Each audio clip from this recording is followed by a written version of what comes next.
Pernah kepikiran nggak, apa sih yang bikin sebuah jam tangan edisi terbatas itu kayak hantu? Udah bertahun-tahun dirilis, tapi tetap aja menghantui para kolektor. Ini bukan cuma soal langka loh, tapi ada cerita, gengsi, dan pastinya potensi investasi yang bikin harganya sekarang jadi nggak masuk akal.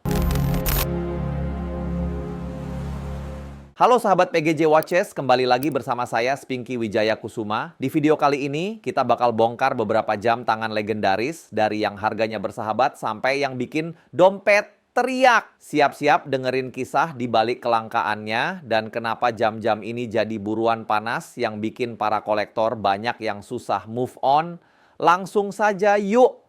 Kita mulai dari brand yang sepertinya hampir semua orang suka, G-Shock. Banyak yang menganggap G-Shock hanyalah jam tangguh dengan harga ramah di kantong, tapi jangan salah, di dunia kolektor, beberapa edisi terbatasnya justru bisa bersaing dengan jam mahal dalam hal kelangkaan dan nilai jual. Yang paling menarik tentu seri kolaborasinya. Salah satu contoh paling fenomenal adalah G-Shock X Evangelion. Awalnya banyak yang melihatnya sebagai merchandise tambahan untuk para penggemar anime. Namun, siapa sangka beberapa modelnya kini menjadi barang buruan kolektor global. Desainnya yang terinspirasi dari unit-unit EVA dengan kombinasi warna ikonik membuat jam ini bukan sekadar alat penunjuk waktu, tapi berubah menjadi statement piece yang kuat.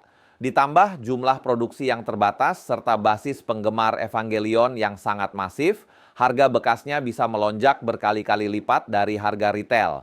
Ini membuktikan bahwa jam tangan terjangkau pun bisa menjadi aset koleksi berharga ketika memiliki cerita, identitas desain yang unik, dan daya tarik emosional yang kuat. Sekarang kita geser sedikit ke brand kebanggaan Jepang lainnya, yaitu Seiko. Di dunia kolektor, nama Seiko Presage Cocktail Time sudah lama dikenal sebagai seri yang menawarkan detail luar biasa dengan harga yang masih bersahabat. Namun ada satu edisi yang benar-benar punya tempat khusus di hati para penggemar, yaitu Seiko Presage SSA392J1 Old Fashion. Model ini hanya diproduksi sebanyak 8.000 unit di seluruh dunia, sehingga sejak awal sudah terasa eksklusif. Dialnya hadir dengan warna coklat amber yang hangat, dipadukan tekstur halus yang terinspirasi dari minuman koktail klasik old fashion, menjadikannya jam yang bukan hanya elegan, tapi juga punya karakter mendalam.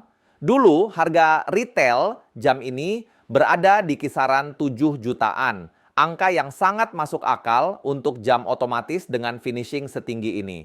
Tapi sekarang, coba cek pasar sekunder. Banyak penjual memasang harga lebih tinggi dan nilainya cenderung stabil, bahkan naik karena semakin banyak kolektor yang menyadari betapa spesialnya jam ini setelah produksinya dihentikan. Inilah contoh nyata bagaimana desain matang, tema kuat, dan produksi terbatas bisa melahirkan sebuah legenda modern dalam dunia horologi. Banyak yang mengenal Tudor sebagai adik dari Rolex, tapi pandangan itu sebenarnya meremehkan kapasitas brand ini. Tudor telah berkembang menjadi merek dengan identitas kuat, terutama lewat lini Black Bay yang ikonik. Dan di antara berbagai variasinya, ada satu model yang benar-benar menjadi incaran para kolektor, terutama di Indonesia. Tudor Black Bay Harrods Edition. Jam ini dikenal dengan aksen hijaunya yang khas, warna yang hanya digunakan pada edisi khusus Harrods. Meskipun bukan limited edition bernomor, model ini berstatus special edition yang awalnya hanya bisa dibeli di butik Harrods, London. Eksklusivitas lokasi inilah yang membuatnya semakin langka dan bernilai. Banyak kolektor Indonesia sampai harus berburu lewat jalur titip luar negeri atau kenalan di komunitas. Harga retail awalnya berada di kisaran puluhan juta, tetapi karena permintaan sangat tinggi dan ketersediaan terbatas, harga pasar sekundernya bisa naik tajam,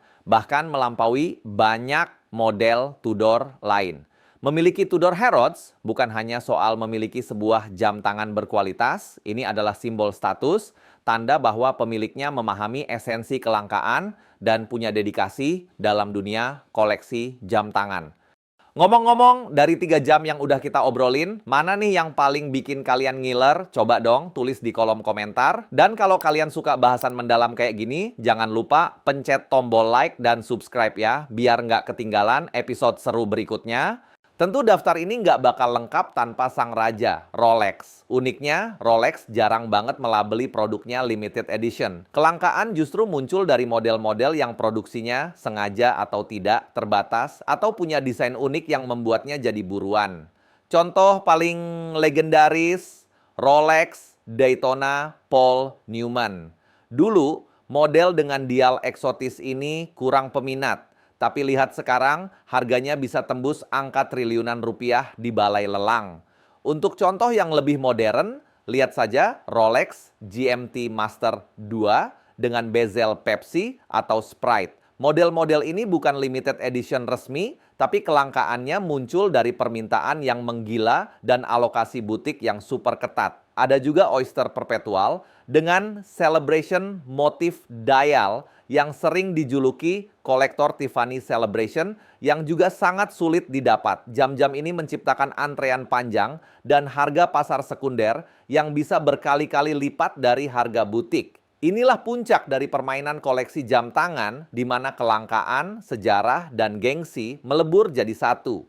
Jadi, apa sih yang bikin jam tangan edisi terbatas itu begitu istimewa? Jelas bukan cuma karena jumlah produksinya yang sedikit. Ada cerita di baliknya, ada desain yang berani, dan ada komunitas yang rela berburu untuk mendapatkannya. Mulai dari G-Shock kolaborasi yang harganya naik drastis, pesona dial Seiko Cocktail yang tak terlupakan, eksklusivitas sebuah Tudor Harrods, hingga status investasi dari Rolex. Tapi ingat, nggak semua jam edisi terbatas itu pasti jadi investasi yang untung. Pasar bisa naik turun. Namun, semua jam ini membuktikan bahwa nilai sebuah jam tangan nggak cuma diukur dari mesinnya, tapi dari jejaknya dalam sejarah dan betapa susahnya para kolektor untuk move on darinya. Gimana menurut kalian? Ada jam tangan edisi terbatas lain yang layak masuk daftar ini? Diskusikan di bawah dan sampai jumpa di video berikutnya. Dan buat kalian yang suka dengan video seperti ini, jangan lupa like, subscribe, dan aktifkan loncengnya biar kalian nggak ketinggalan konten jam tangan mewah dan keren lainnya. Dan kita bertemu lagi di video berikutnya. See you, bye-bye.